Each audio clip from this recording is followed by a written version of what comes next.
All right, new troubling video showing a man attacking his girlfriend in New York City. And what's even more troubling is that man was charged and released because of the state's new lax bail laws.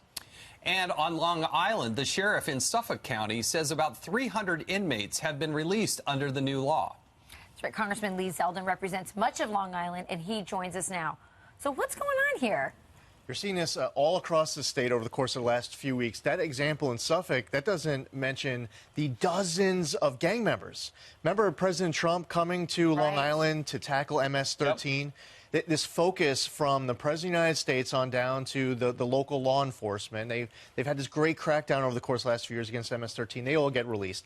We had a fatal DWI hit and run that just happened near my house, where that person had 6 felony convictions, 6 misdemeanor convictions, 6 failures to appear.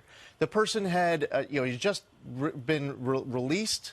And then they end up getting released. The DA in Suffolk isn't able to not only put cash bail on him, but they request an ankle monitor, and a judge said that they couldn't even do the ankle monitor.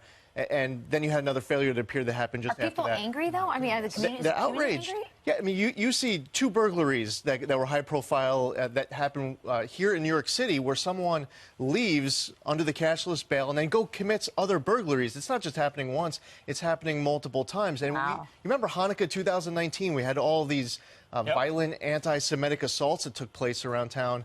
Now, Tiffany Harris was someone who was released, then went out and committed another violent anti-Semitic attack, released again, and then arrested again. And then Mayor de Blasio has to intervene because he was concerned that this was going to be bad PR for his. It's bad politics for him. That's the only reason he intervened. Here's some of the crimes that no longer require bail in New York: criminal negligent homicide, second-degree manslaughter, third-degree assault, burglary.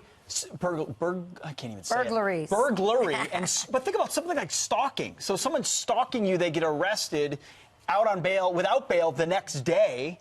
The consequences of this are wide and far. Yeah, so we are seeing, instead of the handcuffing of criminals, they're taking the handcuffs off, and they're essentially handcuffing Lady Justice.